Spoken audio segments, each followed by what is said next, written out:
Evan, nasa magkano ang halaga ng mga nasabat na mga illegal tobacco products?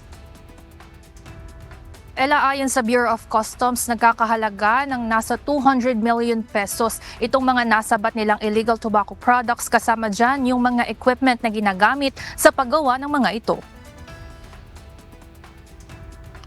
Nilusob ng mga otoridad kasama ang Bureau of Customs at Department of Interior and Local Government ang isang warehouse ng iligal na sigarilyo sa Tanzac, Cavite kahapon. Ngayong araw, personal na binisita ito ni Interior Secretary Remulla upang ibigay ang detalye sa may-ari at mga operasyon sa naturang warehouse. Ayon sa kanilang investigasyon, 2 beses nang nahulihan ng paglabag ang nasabing pagawaan.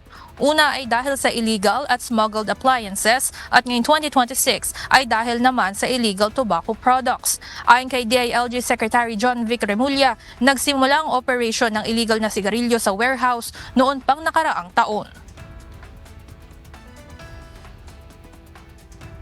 Ito po ay in operation since August of 2025. Ang estimated production nila ay umaabot hanggang 2 billion pesos simula August. Sa tala naman ng Bureau of Customs, nasa 200 million pesos ang nasabat kahapon ng mga otoridad. Kasama na rito ang 11 cigarette manufacturing machines, 2 generator sets, isang forklift at 10 brand ng mga pakete ng sigarilyo. Kakasuhan ang may-ari ng warehouse na si Jimmy Kua ng Anti-Agricultural Smuggling Act. Ito ang ikalimang illegal factory na nahuli ng DILG, habang isa pa ang nahuli rin ngayong araw sa Cebu.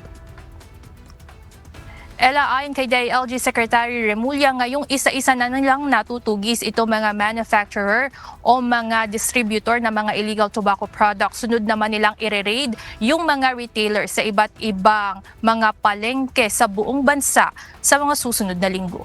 Yan muna ang update. Balik sa inyo dyan, Ella. Maraming salamat, Evan Alvarez.